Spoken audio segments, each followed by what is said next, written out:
Hide and Seek, a game I haven't played since I was a wee kitten, and honestly, I kinda miss the freedom and innocent peace I felt like I had an overwhelming abundance of during that time. The game itself is quite simple, and tests your ability to be the most cunning and quiet little scruff to be the best hider, or have the most amazing sense to seek everyone out. Now, forget most of that, and repackage everything with the info that the participants aren't kids. There is a prize, but that's only for first place, and the prize is choosing what you're going to do with the prize money. Now, with that being said, you wouldn't expect there to be any issue with something like this, right? And considering this is a Mr. Beast thing, it's usually for charity and it's supposed to be all in good fun. Well, usually, until we come to the sentiments that a contestant or two made after the experience was said and done. Yeah, this is gonna get a little dumb. So to give some context, Jimmy, aka Mr. Beast, made a series of creator games where he had a bunch of top creators compete to win money. In one part of the series, Rosanna Pansina was a participant of choosing what she'd do with the prize money. Oh no, wait, I'm sorry, I missed a whole thing. Rosanna Pansina was a participant in a game of hide and seek at SoFi Stadium to see who's the best hider and win the privilege of choosing what she'd do with the prize money. Out of all of the people that competed, the only ones that really matter right now in this situation are Logan, Rosanna, Quackity, Lorray, and Zach. In the video, the way how the top three was portrayed was Logan in third, Zach in second, and Lorray in first. However, Lorray was disqualified as he didn't move hiding places since he fell asleep, so he didn't hear the call to move spots since obviously there weren't many people left, and of course it makes sense to make the amount of space smaller for the remaining folks. Well, apparently, second and third place aren't correct, as Quackity was supposed to be in second and Rosanna was supposed to be in third according to both their accounts. Logan was found way before them. But at the end of the day, it shouldn't be that big of a deal, right? Zach still won regardless, and it was just supposed to be a fun time for everyone. Now, to some extent, I can understand where she was originally coming from when she was expressing how disappointed she was in Mr. Beast, essentially lying about the events that happened in the video and was allegedly presented in a deceitful manner. Where all this takes a turn for the worse is when Rosanna started to pivot her frustrations from, I don't appreciate that I wasn't given the recognition I deserve for my performance and that's what I'm asking for, to Mr. Beast is a sexist and I refuse to be silenced type of rhetoric that has subtle hints of Me Too in it, and this is exactly where she lost me. To remind you, this is all about a game of hide and seek where she didn't even win, she was just third place. If that's truly the case, of course. Now, to give her some credit before we get lost in her sexism sauce, Jimmy knows all about the algorithm, so it makes sense that he would create his videos in a way where it would keep people's attention throughout its runtime. In some cases, that probably will end up meaning to choose who wins or who makes some crazy move in the final edit. So with that being said, it does conflict with the sentiment that his videos are real and authentic. To a certain degree, they are, as these are real people doing these stunts or participating in his challenges. However, the storytelling of what's going on probably ends up skewed to just be more interesting if it isn't already there naturally. With this context alone, I can understand why she'd be a bit upset with how, as she put it, her performance was made to seem worse than it actually was. And for that, I can sympathize with her. That's also exactly where my sympathy ends, as she goes to weirdly justify why she's doing this by saying, quote, I think it confuses people that I don't have a motive. I don't want anything. I'm just speaking truths that I've held in for years. I'm sorry that the truth upsets people, but it is what it is. It is what it is. It is what it is. I'm the happiest I've ever been. I'm just getting older and I just don't care. Well, congrats on being happy, but sorry, this doesn't make any sense because one, you didn't hold in truths for years. You just held in hurt feelings that you clearly let fester for way too long. And two, if you didn't care, none of this would have been an issue, or if anything, if the approach had been different, meaning getting rid of the because I'm a woman narrative, then most of the backlash that she would have received really wouldn't have existed, or at least wouldn't have been that much. She goes on to show the DMs between herself and Jimmy. Not only only showing her displeasure of what happened in the video, but also saying that she didn't appreciate how he didn't want to talk to her through text so she can essentially have a paper trail of proof of his word. He really preferred to talk with her on the phone, to which she rebuttals with, "It's shady to not be comfortable having a conversation, having something in writing. A common tactic in business is to do everything over the phone so that there is no record." And to that I say, have you not heard of recording phone calls?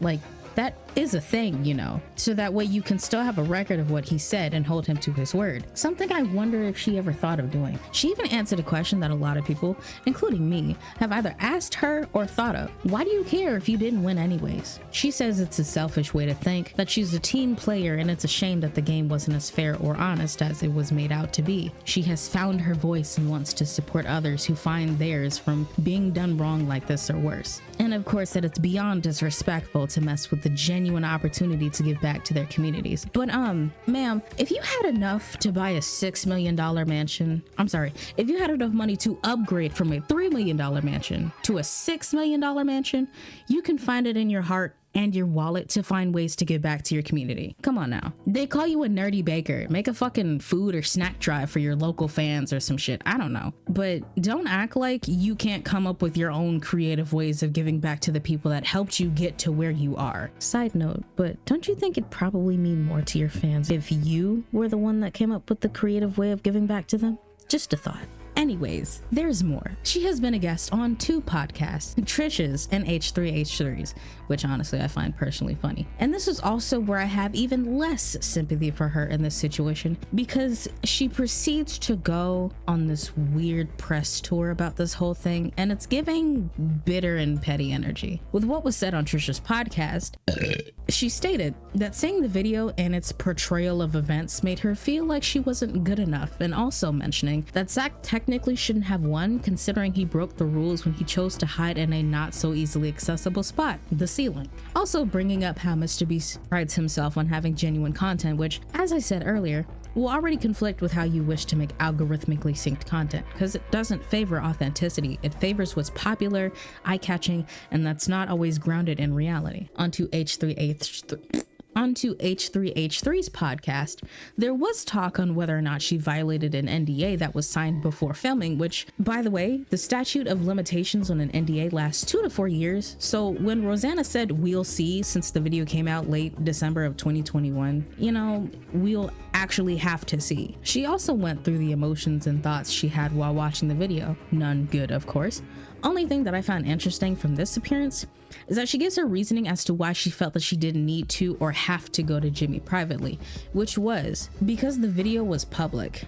Okay, what does that have to do with the decency and just going to talk to him privately? I don't really find that sound reasoning at all, because, well, whatever. Also, small side note, but why the fuck is Pokimane there? Just thought her inclusion was unnecessary, but anyways. She had also added that 3 other female creators have come out with their experiences, and while it's a shame that they too have had bad experiences with Jimmy, I think Rosanna probably should have kept that to herself. Not just because people would start trying to figure out who these women are, but also because I don't think everything that has been told to you needs to be relayed to the public. I do understand that you'd want to have some ounce of credibility when it comes to making accusations on anything, but in cases where the other victims haven't come out yet, keep their confidence in you personal until they have come out and validated you themselves. Now, funnily enough, she had apologized, which the unfortunate part is that it's mostly because she's been getting death threats over this. And as much as I love the internet, some of you people will love to send death threats to folks over some of the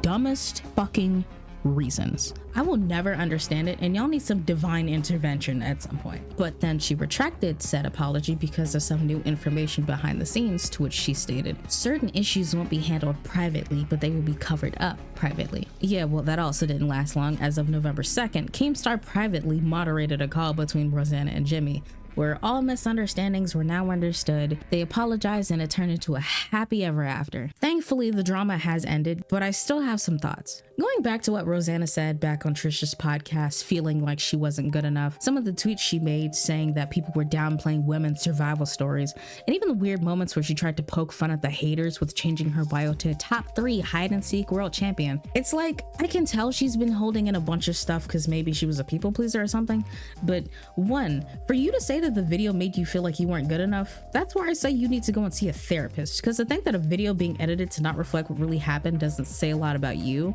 It says more about the person that edited it in that way, and you know, why base your worth off of something that really barely has anything to do with you, and you've built an entire channel that has like 14 million subscribers, and you have a comfy life where you can basically do whatever the fuck you want. That's weird. But on top of that, 2, why make this into some unnecessarily dramatized event when, again, it's just a game of hide and seek that is mainly to benefit whomever the winner chooses? Yeah, it's essentially some form of goodwill, but it seems odd to make this about yourself. Again, if she had just left it at the first post and nothing more, then I don't think she would have gotten as much, if not any backlash at all, because eyes would have been on Jimmy at that point. Granted, the only female part still would have rubbed some people the wrong way, but it just wouldn't have been the fiasco it ended up being. I also want to note that throughout this whole thing, Jimmy has never once spoken up about